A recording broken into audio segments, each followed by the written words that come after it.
ಬಾಯಾರಿ ನಾನಿಂತ ಘಳಿಗೆಲಿ ಮಳೆಯೊಂದು ತಾನಾಗೆ ಬರಬಾರದೆ ಹಾಯಾದ ಸಂಜೆಯ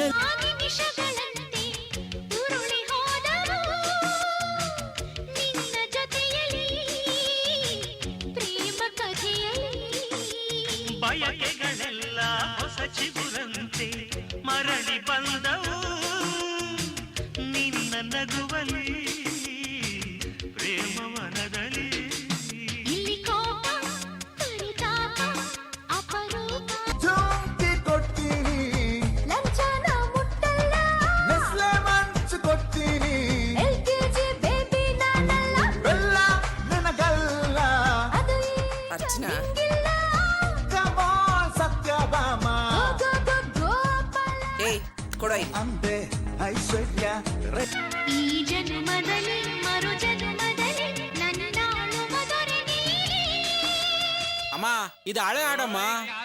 ಯಾವಾಗ್ಲೂ ನಿನ್ಗೆ ಹೊಸ ಹಾಡುಗಳೇ ಬೇಕಾ? ಹಳೆ ಹಾಡುಗಳು ಯಾವಾಗ್ಲೂ ಕೇಳೋಕೆ ನೋಡೋಕೆ ಚೆನ್ನಾಗಿರುತ್ತೆ. ಅದು ಅಲ್ಲದೆ ನಮ್ಮ ಅರ್ಚನನ್ಗೆ ಹಳೆ ಹಾಡು ಅಂದ್ರೆ ತುಂಬಾ ಇಷ್ಟ ಕಣೋ. ಎಷ್ಟೊಂದು ಖುಷಿಯಿಂದ ಹಾಡನ್ನ ನೋಡ್ತಿದ್ಲು ಗೊತ್ತಾ?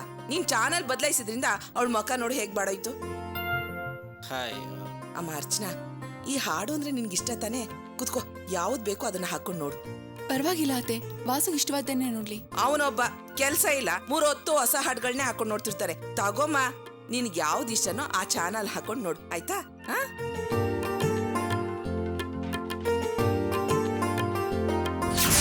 ಸೇರ್ಕೊಂಡು ಟಿವಿ ತೋರಿಸಿದಿರಾ? ಅವಳು ಮಾನ್ಗೆಟ್ಟವಳು ಕುತ್ಕೊಂಡು ನೋಡ್ತಿದ್ದಾಳೆ ನೋಡು. ಎಂತ ಜನ್ಮನೇ ಹೇಳ್ದು. ನನ್ನ ಮಗ 8,500 ರೂಪಾಯಿ ಕೊಟ್ಟು ದೊಡ್ಡ ಟಿವಿ ತಂದಿಟ್ಟವನೆ. ಏಯ್, ಎಲ್ಲರಿಗೂ ಕೇಳ್ಸಂಗಿ ಜೋರಾಗಿ ಹಾಕು ಟಿವಿನ. ಅವಳು ಕೇಳಿಸ್ಕೊಳ್ಳಿ, ನಾಚಿ ಕೆಟ್ಟವಳು. ನೀನೇನು ಯೋಚನೆ ಮಾಡ್ತಿದ್ದಿ ಅಂತ ನನಗೆ ಚೆನ್ನಾಗಿ ಗೊತ್ತು ಅರ್ಚನಾ. ಈಗ ನಾನು ತುಂಬಾ ಬದಲಾಗಿದ್ದೀನಿ. ಹಳೆ ಭಾಗ್ಯ ಅಲ್ವೇ ಅಲ್ಲ. ಆಗ ನಾನು ಮಾಡಿದ ಪಾಪಗಳಿಗೆಲ್ಲ ಪರಿಹಾರ ಕಂಡ್ಕೋಬೇಕು ಅಂತಾನೆ ಈಗ ನಿನ್ನನ್ನು ಟಿವಿ ನೋಡು ಅಂತ ಹೇಳ್ತಿರೋದು. ಮತ್ತೇನು ಯೋಚನೆ ಮಾಡ್ತಿದ್ಯಾ? ಕೂತ್ಕೋ, ಕೂತ್ಕೊಂಡು ಟಿವಿ ನೋಡು. ಕೂತ್ಕೊಮ್ಮ.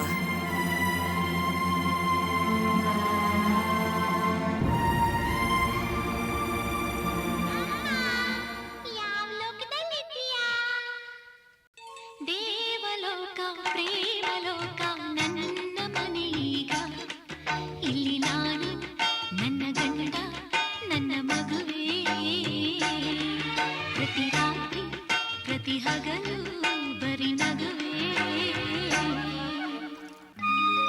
ಏಯ್, ಯಾಕೋ ಹಂಗೆ ಕೂತಿದ್ಯಾ? ತಗೋ ಹಾಲು ಕುಡಿ.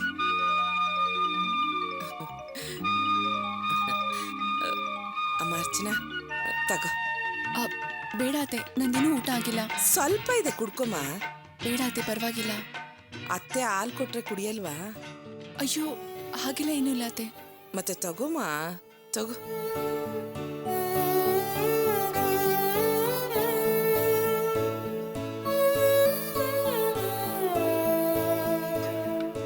ಇಲ್ಲಿ ನಾನು ನನ್ನ ಹೆಂಡತಿ ನನ್ನ ಮಗುವೇ ಪ್ರತಿ ರಾತ್ರಿ ಪ್ರತಿ ಹಗಲು ಅರ್ಚನಾ, ನಗುವೇ. ಯಾಕೆ ಇಷ್ಟೊಂದು ಬೆವರ್ತಿದ್ಯಾ? ಈಗ ಅಡ್ಗೆ ಮಾಡಿ ಮುಗಿಸ್ತೀಯಾ? ಹೌದು ಅತ್ತೆ. ಯಾಕಮ್ಮ, ಸ್ವಲ್ಪ ಬೇಗನೆ ಮಾಡಿ ಮುಗಿಸ್ಬೋದಿತ್ತಲ್ಲ. ಹೌದು, ಬಾಗಲ್ ಕಡೆ ಆಗಾಗ ನೋಡ್ತಿದ್ಯಲ್ಲ, ರಮೇಶ ಏನು ಬಂದಿಲ್ಲ ಅಂತನಾ? ಅಲ್ಲ, ಮುಂಚೆ ಎಲ್ಲ ಸರಿಯಾದ ಟೈಮ್ಗೆ ಸರಿಯಾಗಿ ಬಂದ್ಬಿಡ್ತಿದ್ದ. ಈಗ ಯಾಕೆ ಅವನ ಅಷ್ಟೊಂದು ತಡ ಮಾಡ್ಕೊಂಡ್ ಬರ್ತಾನೆ? ಈಗ ಬೈಕ್ ಇಲ್ಲ ಅಲ್ಲ ಅತ್ತೆ. ಮುಂಚೆ ಬೈಕ್ ಇತ್ತು, ಅದಕ್ಕೆ ಕೆಲಸ ಮುಗಿದ ಕೂಡಲೇ ಬೇಗ ಬಂದ್ಬಿಡ್ತಿದ್ರು. ಈಗ ಬಸ್ಸಲ್ಲಿ ಬರ್ತಾರೆ. ಕೆಲವೊಂದ್ಸಲ ಬಸ್ ಸಿಗ್ಲಿಲ್ಲ ಅಂದರೆ ನಡ್ಕೊಂಡೇ ಬರ್ತಾರೆ.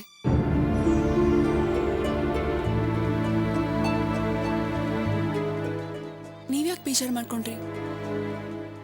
ರಮೇಶನ್ಗೆ ಸ್ಥಿತಿ ಬರೋ ಕಾರಣ ನಾನೇ ಅಲ್ವೇನಮ್ಮ? ಏನ್ ಹೇಳ್ತಿದ್ದೀರಾ ಅತ್ತೆ? ನೀವ್ ಹೇಗೆ ಕಾರಣ ಆಗ್ತೀರಾ? ನಾನೊಬ್ಳೆ ಕಾರಣ ಅಲ್ಲಮ್ಮ. ಈಗೋ ಇಲ್ಲಿ ಕೂತಿದ್ದಾನಲ್ಲ, ಅವನು ಕಾರಣನೇ. ನನ್ನನ್ನ ಕೇಳಿತಾ ಇದ್ಯಾ? ನಾನೇನ್ ಮಾಡ್ದೆ? ಇನ್ಯಾರನ್ನೋ ಹೇಳಿಯೋದು? ಆ ಅವತ್ತು ನಿನ್ ಫ್ರೆಂಡ್ ಅಪ್ಪನ ಹತ್ರ ದುಡ್ಡು ಇಸ್ಕೊಂಬಂದು ಕೊಟ್ಟಿದ್ಯಲ್ಲ, ಆ ದುಡ್ಡನ್ನ ನಿಂತು ನಿನ್ನೆಲ್ಲೇ ಬಡ್ಡಿ ಸಮೇತ ವಾಪಸ್ ಕೊಡು ಅಂತ ನನ್ನ ಮಗನ ನೀನ್ ಕೇಳಿದ್ಯಲ್ಲ. ನಾನು ಬುದ್ಧಿಗೆಟ್ಟು ನೀನು ಸಪೋರ್ಟ್ ಮಾಡಿದೆ. ಅವನು ಕೊಟ್ಟು ಮಾತನ್ನ ಉಳಿಸ್ಕೋಬೇಕು ಅಂತ ತನ್ನ ಬೈಕ್ನ ಅಡ ಇಟ್ಟು ದುಡ್ಡು ತಂದು ಕೊಟ್ಟ. ಛೇ, ಏನತ್ತೆ ನೀವು? ವಾಸು ನೊಂದ್ಕೊಂಡು ಹೊರಟೋದ್ರು. ಅವನಿಗೆ ನಿದ್ದೆ ಬಂದಿರ್ಬೇಕು, ಅದಕ್ಕೆ ಮಲಗಕ್ಕೆ ಅಂತ ಹೋಗ್ತಿದ್ದಾನೆ. ಅವನ ಬಗ್ಗೆ ನೀನು ತಲೆ ಕೆಡ್ಸ್ಕೋಬೇಡ. ಅಮ್ಮ ಅರ್ಚನಾ, ರಮೇಶನ್ಗೆ ನಾನೊಂದು ಬೈಕ್ ಕೊಡಿಸ್ತೀನಿ. ಆಗ್ಲೇ ನನ್ನ ಮನ್ಸಿಗೆ ಸಮಾಧಾನ ಆಗೋದು. ಹೊರಗಡೆ ಕೊಟ್ಟಿರೋ ಸಾಲನೆಲ್ಲ ವಸೂಲ್ ಮಾಡಿ ಆದಷ್ಟು ಬೇಗ ಒಂದು ಗಾಡಿ ಕೊಡಿಸ್ಬಿಡ್ತೀನಿ. ನೀವು ಬೇರೆ ಅತ್ತೆ, ರತ್ನಾಕನ್ ಒಡವೆ ಬಿಡಿಸ್ಕೊಡೋಕೆ ಅಂತ ನೀವು ಕೊಟ್ಟು 1 ಲಕ್ಷ ರೂಪಾಯಿಗೇನೆ ಹೇಗಾದ್ರೂ ಮಾಡಿ ವಾಪಸ್ ಕೊಡಬೇಕು ಅಂತ ದಿನ ಯೋಚನೆ ಮಾಡ್ತಿರ್ತಾರೆ. ಅಂಥದ್ರಲ್ಲಿ ನೀವು ಬೈಕ್ ಕೊಡಿಸ್ತೀನಿ ಅಂದ್ರೆ ಅವ್ರು ಇಸ್ಕೋತಾರಾ? ಏನೋ 1 ಲಕ್ಷ ರೂಪಾಯಿನ ವಾಪಸ್ ಕೊಡ್ಬೇಕು ಅಂತ ಯೋಚನೆ ಮಾಡ್ತಿದ್ದಾನ? ಏನು ಹೇಳ್ತಿದ್ಯಮ್ಮ ನೀನು? ಹೌದು ಅತ್ತೆ, ಅಮ್ಮನ ದುಡ್ಡಾಗಿದ್ರೆ ಪರವಾಗಿರ್ಲಿಲ್ಲ, ಅದು ರೇವತಿ ಸಂಪಾದನೆ ಮಾಡಿರೋ ದುಡ್ಡು ಅಂತ ಆಗಾಗ ಹೇಳ್ತಾ ಇರ್ತಾರೆ. ಅವ್ರಿಗೆ ದಿನ ಸಮಾಧಾನ ಮಾಡೋದೇ ನನ್ನ ಕೆಲಸ ಆಗೋಗಿದೆ.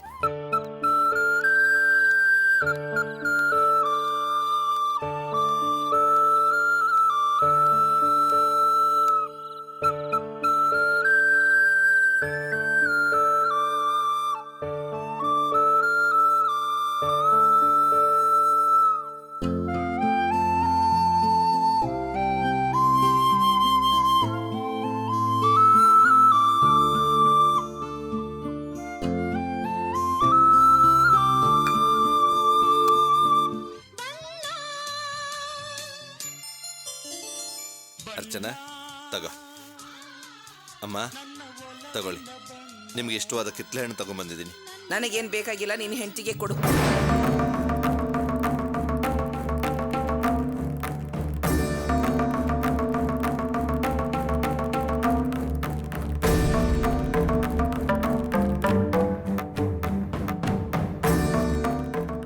ಏನಮ್ಮ ನೀನು, ಅಣ್ಣ ಅಷ್ಟೊಂದು ಪ್ರೀತಿಯಿಂದ ತಂದಿದ್ದಾರೆ, ಯಾಕೆ ಬೇಡ ಅಂತಿದ್ಯಾ? ಅಲ್ಲಮ್ಮ, ನೀನ್ ಇನ್ನೂ ಬದ್ಲಾಗಿಲ್ವಾ? ಈಗ ತಾನೇ ಅತ್ತಿಗೆ ಹತ್ರ ಹೇಳ್ದೆ ನಾನು ಬದ್ಲಾಗಿದ್ದೀನಿ ಹಾಗೆ ಹೀಗೆ ಅಂತ. ಏಯ್, ಇದೆಲ್ಲ ನಿನ್ಗೆ ಗೊತ್ತಾಗಿಲ್ಲ. ಬಾಯಿ ಮುಚ್ಕೊಂಡು ನಿನ್ ಕೆಲಸ ನೀನು ನೋಡ್ಕೋಗು. ಅವ್ನು ತಂದ್ಕೊಡೋದು ಏನೂ ಬೇಕಾಗಿಲ್ಲ ನಮ್ಗೆ.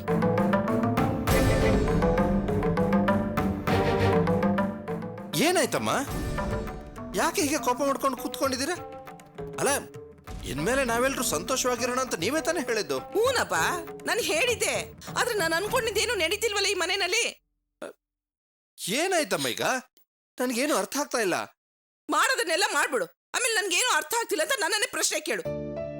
ಏನತ್ತೆ ದಿಢೀರಂತ ಹೀಗೆ ಮಾತಾಡ್ತಿದ್ದೀರಾ? ಸ್ವಲ್ಪ ಹೊತ್ತು ಮುಂಚೆ ನನ್ನ ಹತ್ರ ಅಷ್ಟೊಂದು ಪ್ರೀತಿಯಿಂದ ಮಾತಾಡಿದ್ರಿ. ನಾನು ಹಾಗೆ ಮಾತಾಡಿದಿಕ್ ತಾನೆ ನಿಮ್ ಮನ್ಸಲ್ಲಿ ಏನಿದೆ ಅಂತ ನನಗೆ ಗೊತ್ತಾಗಿದ್ದು. ಅರ್ಚನಾ, ನೀನೇನಾದ್ರೂ ಹೇಳಿದ್ಯಾ? ಅಯ್ಯೋ, ನಾನೇನು ಹೇಳಿಲ್ಲಪ್ಪ. ಅವಳನ್ನ ಯಾಕಪ್ಪ ಕೇಳ್ತೀಯಾ? ಅವಳೇನು ಹೇಳಿಲ್ಲ, ಹೇಳಿದಲ್ಲ ನೀನೆ. ನಾನೇನಮ್ಮ ಹೇಳ್ದೆ? ಏನ್ ಹೇಳ್ದ್ಯಾ? ಅಲ್ಲ ಕಣೋ, ನನ್ನ ಹತ್ರ ಈಸ್ಕೊಂಡಿರೋ 1 ಲಕ್ಷ ರೂಪಾಯಿನ ವಾಪಸ್ ಕೊಡ್ಬೇಕು ಅಂತ ದಿನ ಒದ್ದಾಡ್ತಿರ್ತಿಂತೆ. ನಿನಗ್ ಸಮಾಧಾನ ಮಾಡಕ್ಕಾಗದೆ ಅವಳು ಚಡಪಡಿಸ್ತಿದ್ದಾಳಂತೆ. ಹೌದು, ನಿನ್ ಮನ್ಸಲ್ಲಿ ನೀನ್ ಏನ್ ಅನ್ಕೊಂಡಿದ್ಯಾ? ಅಲ್ಲ ಕಣೋ, ನಾನ್ ಕೊಟ್ಟಿರೋ 1 ಲಕ್ಷ ರೂಪಾಯಿನ ವಾಪಸ್ ಕೊಡ್ಬೇಕು ಅಂತ ನೀನ್ ಚಡಪಡಿಸ್ತಿದ್ಯಲ್ಲ, ಅದನ್ನೇ ನಾನು ನಿನ್ ಸಾಲ ಕೊಟ್ಟಿದ್ದೀನ?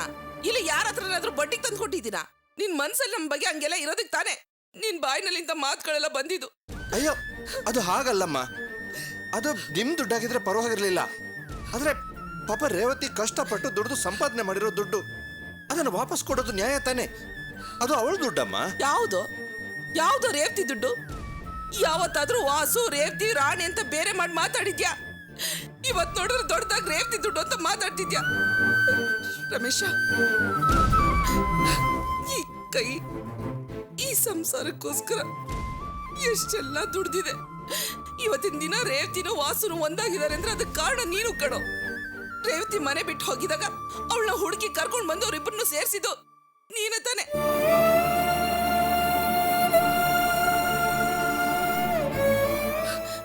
ಶಿವು ಈ ಹೆಂಡತಿ ಒಡವೆನ ಯಾರಿಗೋಸ್ಕರ ಆಡ್ಬಿಟ್ಟೆ?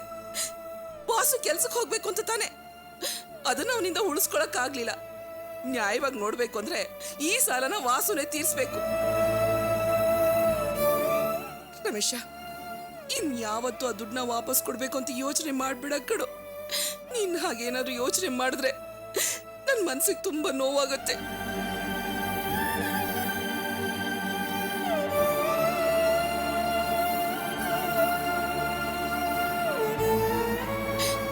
ನೀನ್ ಅದನ್ನೆಲ್ಲ ಲೆಕ್ಕಾಚಾರ ಹಾಕ್ದಾಗೆ ನಾನು ಲೆಕ್ಕಾಚಾರ ಹಾಕಿದ್ರೆ ನಾನು ವಾಸು ರೇವತಿ ನಿನಗೆ ಸಾಲ್ಗಾರಾಗ್ಬಿಡ್ತೀವಿ.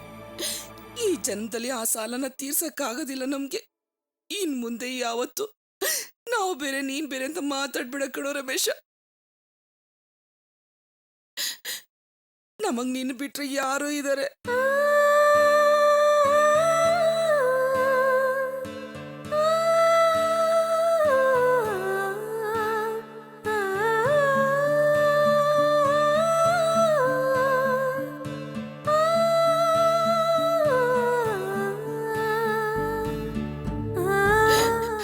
ಅಮ್ಮ, ಇನ್ಮೇಲೆ ನಾನು ಯಾವತ್ತೂ ಬೇರೆ ಬೇರೆಯಾಗಿ ನೋಡೋದಿಲ್ಲಮ್ಮ, ಹಾಗೆಲ್ಲ ಮಾತಾಡೋದಿಲ್ಲ. ಅಳಬೇಡಿ ಅಮ್ಮ. ಈಗ ನನಗ್ ಸಮಾಧಾನ ಆಯ್ತು ಕಣ. ಪಾಪ ನೀನ್ ದಂಡ್ ಬಂದಿದ್ಯಾ ಅನ್ಸುತ್ತೆ. ಹೋಗು ಹೋಗು, ಊಟ ಮಾಡು. ಅಮ್ಮ ಅರ್ಚನಾ, ಕರ್ಕೊಂಡೋಗಮ್ಮ, ಊಟ ಬಡ್ಸು, ಕೊಡು.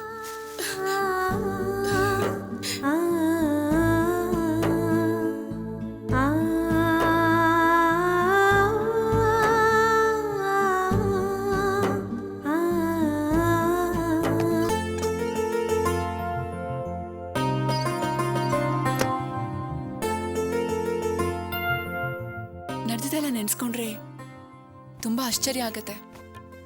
ಯಾಕೆ? ಅತಿ ಕೋಪದಲ್ಲಿದ್ರೆ ಎಲ್ರ ಮೇಲೂ ರೇಗಾಡಿ ಒಂದೇ ಸಲ ಎಲ್ರೂ ದೂರ ಮಾಡ್ಬಿಡ್ತಾರೆ. ಅದವ್ರ ಮನಸ್ಸು ಸಮಾಧಾನವಾಗಿದ್ರೆ ಎಲ್ರೂ ಎಷ್ಟು ಪ್ರೀತಿಯಿಂದ ಮಾತಾಡಿಸ್ತಾರೆ. ಹೇಗೋ ನಾವೆಲ್ಲ ಮತ್ತೆ ಒಂದಾದ್ವಲ್ಲ, ನನಗದೇ ಸಂತೋಷ. ಆದ್ರೆ ನನಗೆ ಸಂತೋಷ ಆಗ್ತಾ ಇಲ್ಲ ಅರ್ಚನಾ. ಯಾಕೆ? ನಾನು ನಮ್ಮಮ್ಮನ ಜೊತೆ ರಾಜ್ಯ ಆದೆ, ಆದ್ರೆ ನೀನು ನಿಮ್ಮಮ್ಮ ಒಂದಾಗ್ಲಿಲ್ವಲ್ಲ. ಅದು ನನ್ನ ಹಣೆ ಬರ. ಅದಕ್ಕೋಸ್ಕರ ನೀನ್ಯಾಕೆ ದುಃಖ ಪಡ್ತೀಯ? ಸರಿ, ಹೋಗಿ ಕೈಕಾಲು ಮುಖ ತೊಳ್ಕೊಂಡ್ ಬಾ, ಊಟ ಬಡಿಸ್ತೀನಿ. ಅರ್ಚನಾ, ನಾನು ನಿನ್ನ ಹತ್ರ ಒಂದು ಮುಖ್ಯವಾದ ವಿಷಯ ಮಾತಾಡಬೇಕು. ಏನು? ಇವತ್ತು ನಿನ್ನ ತಂಗಿ ಪ್ರಿಯಾನ ನಾನೊಂದು ಹೋಟ್ಲಲ್ಲಿ ನೋಡಿದೆ. ಅವಳಿಂದ ದೊಡ್ಡವಳ? ಅವಳು ನೋಡ್ದಂತೆ ನನ್ನ ಹತ್ರ ಬಂದು ಹೇಳ್ತಿದ್ಯಾ? ಅದು ಹಾಗಲ್ಲ ಅರ್ಚನಾ, ಬರೀ ಪ್ರಿಯಾನ ನಾನು ನೋಡಿದ್ರೆ ಈ ವಿಷಯನ ಬಂದು ನಿನ್ನ ಹತ್ರ ಹೇಳ್ತಾ ಇರ್ಲಿಲ್ಲ. ಆದ್ರೆ ಅವಳ ಜೊತೆ ಅವಳು ಲವ್ ಮಾಡ್ತಾ ಇರೋ ಹುಡುಗನ್ನು ನೋಡಿದೆ. ಪ್ರಿಯಾ ಲವ್ ಮಾಡ್ತಾ ಇರೋದು ಯಾರನ್ನ ಗೊತ್ತಾ? ನಿನ್ನ ಅತ್ತಿಗೆ ಅವರ ಅಣ್ಣ ದೀನನ್ನ. ಇದು ನಮಗ್ ಸಂಬಂಧ ಇಲ್ದಿರೋ ವಿಷಯ. ಹೋಗಿ ಕೈಕಾಲು ಮುಖ ತೊಳ್ಕೊಂಡ್ ಬಾ, ಊಟ ಮಾಡೋಣ. ಅರ್ಚನಾ, ಅವನು ಜೈಲಿಗೆ ಹೋಗಿ ಬಂದಿರೋನು. ಈಗ ಒಳ್ಳೆಯವನಾಗಿ ಬದಲಾಗಿದ್ದೀನಿ ಅನ್ನೋ ತರ ನಾಟಕ ಮಾಡಿ ನಿನ್ ತಂಗಿಗೆ ಯಾಮರಿಸ್ತಾ ಅವಳು ನನ್ನ ಇದ್ದಾನೆ. ತಂಗಿನೂ ಅಲ್ಲ, ಅದು ನನ್ನ ತವ್ರ ಮನೆನೂ ಅಲ್ಲ. ನನಗ್ ನೀನೇ ಇಲ್ಲ, ನಿನಗ್ ನಾನೇ ಇಲ್ಲ ಅಂತ ಅವತ್ತೇ ಹೇಳಿದ್ದೀನಲ್ಲ. ಮತ್ತೆ ಮತ್ತೆ ಯಾಕೋರ್ ಬಗ್ಗೆ ಮಾತಾಡ್ತಿರ್ತೀಯ? ಅರ್ಚನಾ, ನಾನು ಹೇಳೋದನ್ನ ಸಂಪೂರ್ಣವಾಗಿ ಕೇಳು. ಕೇಳೋದಕ್ ನಾನ್ ತಯಾರಿಲ್ಲ. ನೋಡು, ನನ್ನ ನೆಮ್ಮದಿಯಾಗಿರೋದಕ್ ಬಿಡು. ಹೋಗಿ ಕೈಕಾಲು ಮುಖ ತೊಳ್ಕೊಂಡ್ ಬಾ. ಇದು ತುಂಬಾ ಮುಖ್ಯವಾದ ವಿಷಯ ಅರ್ಚನಾ. ಬೇಡ ಅಂತ ಹೇಳ್ತಿದ್ದೀನಲ್ಲ, ಸಾಕು.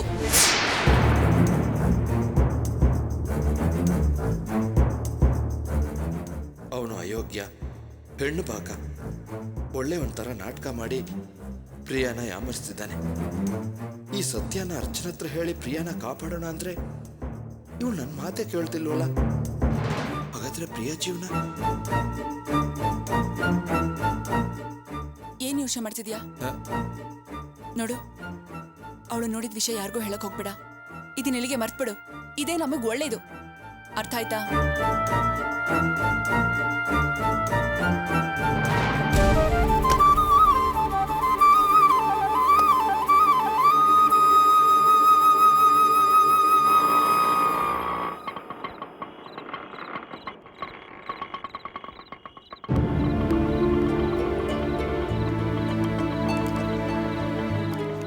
ತಗೊಳ್ಳಿ.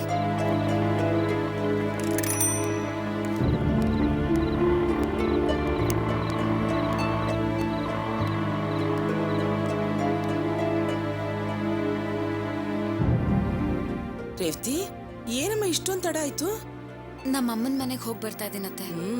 ಅನ್ಕಂಡೆ ಲೇಟ್ ಆಯ್ತು, ನಿಮ್ಮ ಅಮ್ಮನ ಮನೆಗೆ ಹೋಗಿರ್ತೀಯ ಅಂತ. ಅದ್ಯಾವ್ದೋ ಕಂಪ್ನಿಗೆ ಹೋಗಿದ್ಯಲ್ಲ, ಅದೇನಾಯ್ತು? ಅಗ್ರಿಮೆಂಟ್ಗೆ ಸೈನ್ ಮಾಡಿರೋದೇ ಕಾರಣವಾಗಿ ಇಟ್ಕೊಂಡು ನೀವ್ ಆಕ್ಟ್ ಮಾಡ್ಲೇಬೇಕು, ಇಲ್ದೇ ಹೋದ್ರೆ ನ್ಯೂಸ್ ಪೇಪರ್ ಅಲ್ಲಿ ಬೇರೆ ಬೇರೆ ತರ ನ್ಯೂಸ್ ಕೊಡ್ತೀವಿ ಅಂತ ಹೆದರ್ಸ್ತಾ ಇದಾರತ್ತೆ. ಅಯ್ಯೋ, ಈಗ ಏನಮ್ಮ ಮಾಡೋದು? ಈ ವಿಷಯನ ನಿಮ್ಮ ಅಪ್ಪನ್ಗೆ ಹೇಳ್ದ್ಯಾ? ಅವ್ರೇನಂದ್ರು? ಹೇಳ್ದೆ ಅತ್ತೆ, ಕಂಪ್ನಿಯವ್ರು ಹೇಗೆ ಹೇಳ್ತಾರೋ ಹಾಗೆ ಮಾಡು, ವಾಸು ಹತ್ರ ಮಾತಾಡಿ ಸಮಾಧಾನ ಮಾಡೋಣ ಅಂದ್ರು ಅತ್ತೆ. ಈಗ ಏನ್ ಮಾಡ್ಬೇಕು ಅಂತಾನೆ ಗೊತ್ತಾಗ್ತಿಲ್ಲ. ನನಗೂ ಏನ್ ಮಾಡ್ಬೇಕು ಅಂತಾನೆ ಅರ್ಥ ಆಗ್ತಿಲ್ಲಮ್ಮ. ಅದು ರೇವತಿ, ಈಗ ಬಂದೇನಮ್ಮ. ಹಾ ಬಾಬಾ.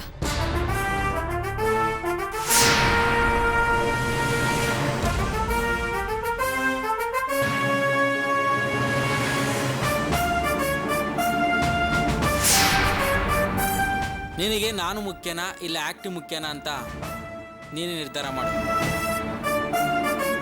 ಬಿಟ್ಕೊಡೋ ರೀತಿನಲ್ಲಿ ನಾಟಕ ಮಾಡಬೇಡ. ನೀನೇ ಅವನಿಗೆ ತಿಂಡಿ ಹಾಕ್ಕೊಡು. ಓ ಮೈ ಗಾಡ್